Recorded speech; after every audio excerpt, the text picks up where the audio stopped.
নমস্কার বন্ধুরা, ঘরোয়া রান্না বাই চৈতালিতে সবাইকে স্বাগত জানাই। সবাই কেমন আছেন? আশা করছি ভালো আছেন। আজকে আমার রেসিপি হচ্ছে স্কুল টিফিন বা সন্ধ্যে স্ন্যাক্সের একটি দারুণ রেসিপি। তার জন্য আমি প্রথমে একটা আলু সেদ্ধ করে খোলাটা ভালো মতো ছাড়িয়ে নিচ্ছি। খোলাটা ছাড়িয়ে নিয়ে খুব ভালো মতো সেটা মেখে নিলাম। এবার দিয়ে দেবো এর মধ্যে স্বাদ অনুযায়ী নুন, কিছুটা ধনে পাতা আর গুঁড়ো মশলা। গুঁড়ো মশলার মধ্যে আমার ধনে, জিরে, শুকনো লঙ্কা ড্রাই রোস্ট করে গুঁড়ো করা আছে, ওটা 1 চামচ দিলাম। দিয়ে খুব ভালো মতো আলুর সাথে মশলাগুলো আমাকে মেখে নিতে হবে, যাতে আলুর সাথে মশলাগুলো খুব ভালো মতো মিশে যায়। এই স্ন্যাক্সের রেসিপিটা বন্ধুরা এতটাই ভালো হয়, বাচ্চারা তো ভালোবাসবেই। এছাড়া সবসময় টেনশন থাকে যে স্কুলের টিফিনে বাচ্চাদের কী দেওয়া যায়। এই একটা রেসিপি যদি করে দেন, আমি গ্যারেন্টি দিচ্ছি ওরা খুব ভালোবেসে খাবে। এদিকে আমি একটা স্যালাড কেটে নেবো। তার জন্য নিলাম টমেটো, পেঁয়াজ, গাজর আর শসা। প্রত্যেকটা আমি হাফ হাফ করে নিয়েছি, এরকম করে কেটে নিয়েছি গোল গোল করে। আর একটা নিলাম চিজের কিউব, আর নিলাম হচ্ছে আমি মেয়োনিজ। এবারে আমি এটাকে আমি আটা ময়দা মিশিয়ে করেছি, ভালো মতো মেখে নিয়ে একটা লেচি কেটে নিলাম। সেটাকে আটার সাহায্যে আমি সুন্দর করে গোল করে বেলে নেবো।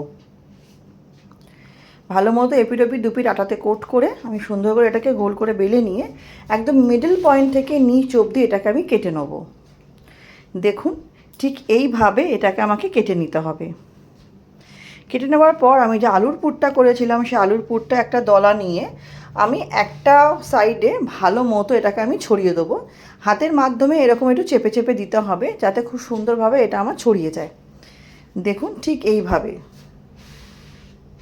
যেরকমভাবে আমরা স্যান্ডউইচের মধ্যে পুর লাগাই ঠিক সেরকমভাবে এরকমভাবে ছড়িয়ে যাবে। আরেকটা পার্টে দেবো আমি স্যালাডটা, শসা, পেঁয়াজ, গাজর আর টমেটো।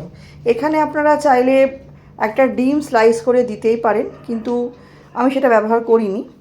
মানে 3 নম্বর পাটেও দিতে পারেন, এর সঙ্গেও দিতে পারেন। আর আলু মাখার মধ্যে আপনারা চাইলে পেঁয়াজ, কাঁচা লঙ্কা, টমেটো কুচি দিতেই পারেন। আমার মেয়ে যেহেতু খাবে, আমি এগুলো কিছুই দিইনি। স্যালাডটা আমার দেখুন ঠিক মিডল পয়েন্টে ঠিক মতো সাজানো হয়ে গেছে। 3টে লেয়ারে 3টে আমি জিনিস দেবো। মাঝখানটা একটু গ্যাপ রাখবেন, যাতে মুড়তে আমার সুবিধা হয়। আরেকটা লেয়ারে আমি দিলাম মেয়োনিজ। মেয়োনিজটা আমি এখানে 2 চামচ মতো দিয়েছি। একটা কথা, মেয়োনিজের যদি আপনাদের পছন্দ না হয়, এই জায়গায় আপনারা বাটার দিতে পারেন। বাটার দিয়ে ওপর দিয়ে আপনারা একটু গোলমরিচ ছড়িয়ে দিতে পারেন। মেয়োনিজটা আমি দিয়ে চামচের সাহায্যে একটু স্প্রেড করে নিলাম। ঠিক এইভাবে দেখুন, স্প্রেড করে নেওয়ার পর ওপর দিয়ে আমি যে চিজটা আপনাদের দেখালাম, ওই চিজটা হাফ চিজ আমি একটু গ্রেটারের মাধ্যমে একটু গ্রেট করে দেবো। গ্রেটারের মাধ্যমে আমি চিজটা সুন্দর করে গ্রেট করে দেবো, যাতে প্রত্যেকটা পার্টের মধ্যে আমার চিজটা পড়ে। ঠিক এইভাবে। তারপরে এরপরে এটাকে আমি 3টে পার্টে ঠিক মুড়িয়ে মুড়িয়ে ফোল্ড করে একটা 3 কোণা শেপ দেবো। নতুন বন্ধু যারা আমার এই ছোট্ট চ্যানেলের নতুন ভিডিওটি প্রথম দেখছেন, আমার রেসিপিটি সামান্য হলে ভালো লেগে থাকলে চ্যানেলটি সাবস্ক্রাইব করে পাশে থাকা অনুরোধ রইল। পাশে থাকা বেল আইকনটি প্রেস করে অল নোটিফিকেশানটা অন করে নেবেন, যাতে আমি চ্যানেলে যখনই নতুন নতুন রেসিপি আপডেট করব সবার আগে আপনাদের কাছে নোটিফিকেশান পৌঁছে যাবে। আর রেসিপিটি ভালো লাগলে অবশ্যই একটা লাইক দিয়ে পাশে থাকবেন, শেয়ার করবেন। আর ভালো লাগলে অবশ্যই সুন্দর সুন্দর কমেন্টের মাধ্যমে আমাকে উৎসাহিত করবেন। আপনাদের কমেন্টে আমি অনেক উৎসাহ পাই। দেখুন, এইভাবে আমার ফোল্ড করা হয়ে গেল। আমি অন্যদিকে একটা ফ্রাইং প্যান বসিয়ে তাতে 2 চামচ মতো তেল দিয়ে ওটাকে আমি গরম হতে দিয়ে দিয়েছি। একটু লক করে দেবেন ধারগুলো, যাতে আমার কোনো পুট্টু যাতে বেরিয়ে না যায়। দেখুন, ঠিক এইভাবে আমি লক করে দিলাম। একটা অনুরোধ করব, ভিডিওটি প্লিজ স্কিপ করে দেখবেন না। স্কিপ করলে পুরো পদ্ধতিটাই আপনারা মিস করে যাবেন। এবারে আমি এটা একটু সরিয়ে রেখে একটা প্লেটের মধ্যে আমি ডিম নিয়ে নিয়েছি। তার মধ্যে আমি স্বাদ অনুযায়ী নুন দিয়ে ডিমটা ভালো মতো আমি ফেটিয়ে নেব। দেখুন, আমি স্বাদ অনুযায়ী নুন দিয়ে ডিমটা আমি খুব সুন্দরভাবে এটাকে ফেটিয়ে নেব। ফেটিয়ে নেওয়ার পর আমি যেটা স্ন্যাক্সটা রেডি করলাম, সেটা ডিমের মধ্যে ভালো মতো কোট করে তেলে দিয়ে এপিট ওপিট খুব ভালো মতো ফ্রাই করতে হবে। যখন একটা পিঠ দেবেন, তখন চাইলে আপনারা ঢেকে রাখতে পারেন 2-3 মিনিটের জন্য। আমি ঢেকে রেখেছিলাম, তাহলে কি হয়, ভেতরের প্রত্যেকটা লেয়ার খুব ভালো মতো কুকড হয়ে যাবে।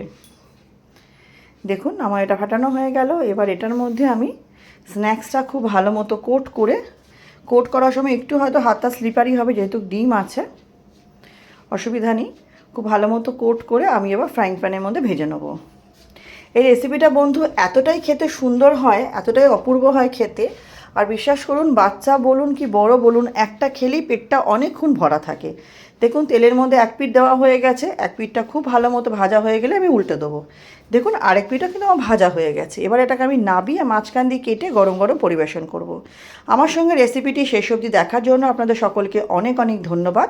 আরেকদিন হাজির হব নতুন রেসিপির সাথে। আজকের মতো আসছি, সবাই খুব ভালো থাকবেন, সুস্থ থাকবেন।